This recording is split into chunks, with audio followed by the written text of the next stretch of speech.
Assalamualaikum warahmatullahi wabarakatuh. Sebelum belajar, yuk kita berdoa terlebih dahulu. Berdoa selesai. Nah, tentu kita tidak asing lagi dengan alat-alat elektronik seperti yang ada pada gambar-gambar berikut. Dan dari kesemua alat elektronik tersebut memiliki satu persamaan, yaitu memanfaatkan energi listrik dalam pengoperasian sistemnya. Ya, sebelumnya kita telah belajar tentang bagaimana energi listrik itu dihasilkan oleh pembangkit listrik. Yang pertama adalah pembangkit listrik tenaga surya. Yang kedua, pembangkit listrik tenaga angin. Dan yang ketiga, pembangkit listrik tenaga air. Kemudian yang keempat, pembangkit listrik tenaga uap. Nah, kemudian bagaimana listrik-listrik tersebut sampai kepada kita atau sampai di dalam rumah-rumah kita? Nah, berikut kita akan mempelajari tentang distribusi atau penyaluran energi listrik yang terjadi di kehidupan kita sehari-hari. Yang pertama, tentu energi listrik dihasilkan oleh pembangkit listrik. Baik itu pembangkit listrik tenaga uap, tenaga air, tenaga angin, maupun tenaga matahari. Dari pembangkit listrik tersebut akan masuk dalam gardu TET atau tegangan ekstra tinggi. Kemudian akan masuk ke dalam menara-menara penyalur energi listrik yang sering kita jumpai. Kemudian akan masuk lagi dalam gardu TET.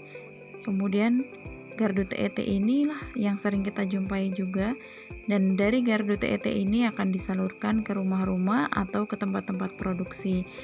Tempat produksi disebut sebagai konsumen menengah dan kita sebagai konsumen rumahan. Nah, ilustrasinya ini adalah pembangkit listrik. Dari pembangkit listrik ini dihasilkan tegangan 6 sampai 24 kV.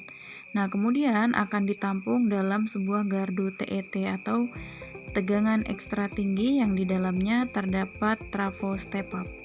Nah, kemudian di dalam trafo step up ini tegangan dinaikkan menjadi 500 kV dan disalurkan melalui menara-menara yang terhubung di setiap wilayah yang tegangannya sekitar 500 kV dan mengalami perjalanan yang cukup jauh. Setelah itu, listrik yang mengalami perjalanan jauh tadi akan masuk kembali ke dalam gardu TET yang di dalamnya juga terdapat trafo step down. Nah, kemudian trafo step down berfungsi untuk menurunkan tegangan menjadi 150 kV, kemudian untuk disalurkan ke rumah-rumah warga karena memang jaraknya sudah cukup dekat dengan rumah-rumah tersebut. Kemudian arus listrik yang dihubungkan oleh menara-menara tersebut akan turun ke dalam sebuah gardu TET atau gardu induk yang terdapat trafo step down, kemudian untuk menurunkan tegangan menjadi 20 kV, kemudian disalurkan dalam tiang-tiang listrik yang akan didistribusikan di rumah warga maupun perusahaan-perusahaan. Nah, itu tadi adalah alur distribusi penyaluran energi listrik. Nah, kalian harus terus semangat belajar karena semangat dalam belajar itu akan selalu bermanfaat untuk kita, dan mintalah pertolongan kepada Allah dan janganlah kita menjadi orang-orang yang malas. Muslim yang tangguh adalah yang semangat belajar. Thank you, terima kasih. Assalamualaikum warahmatullahi wabarakatuh.